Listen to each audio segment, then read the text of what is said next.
दोस्तों, न जाने आपने कितने बार सुना होगा कि प्लास्टिक क्रस्ट और प्लास्टिकोमेरेट। तो चलिए आज समझते हैं इनके बारे में डिफरेंस। तो प्लास्टिक क्रस्ट होता क्या है समझो। जब हम अपना सीवेज नदियों में डालते हैं, नदियाँ जाके समुंदर को मिलती है और ये हमारा सीवेज डंप हो जाता है सभी समुंदरों में, जिसमें प्लास्टिक का कचरा बहुत ज़्यादा होता है।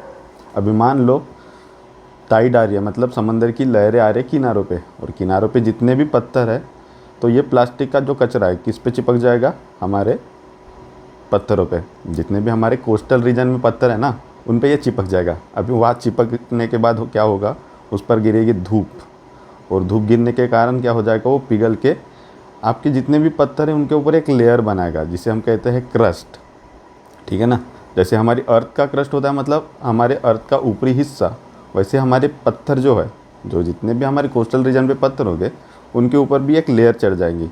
तो ऊपरी हिस्सा मतलब क्रस्ट। तो प्लास्टिक का जो ये ऊपरी लेयर बन रही है ना हमारे पत्थरों पे, उसी कहते हैं आपको प्लास्टिक क्रस्ट। तो चलिए मैं ये आपको ये देखिए, आप देख पा रहे।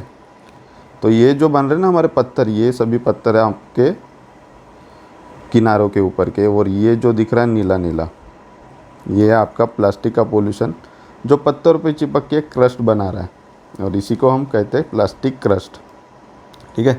तो प्लास्टिक का new type of plastic pollution in the form of plastic debris. Debris मतलब होता है कचरा, कवरिंग रॉक इन इंटरटाइडल शोरलाइन।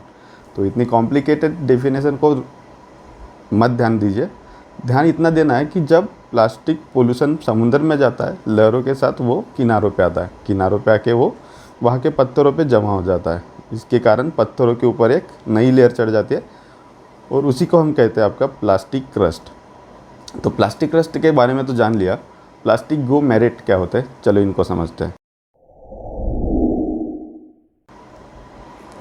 मान लीजिए क्या हो रहा है, अभी प्लास्टिक का जो छोटा छोटे टुकड़े है, वहाँ पे जो समुंदर पे रेती है, समुंदर के किनारों पे जो रेती है, वहाँ पे पूरा प्लास्टिक का कचरा भर गया।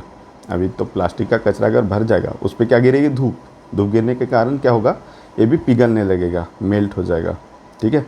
तो ये जब मेल्ट होगा, उसके आसपास जितना भी कचरा है, जितने भी आपकी रेती है, सैंड है, वो क्या हो जाएगी, इससे चिपक जाएगी, और इस चिपकने के साथ ही क्या हो जाएगा, एक सॉलिड स्ट्रक्चर बन जाएगा, है ना। तो इस सॉलिड स्ट्रक्चर को ही हम क्या कहेंगे, आपका प्लास्टिकोमेरेट्स।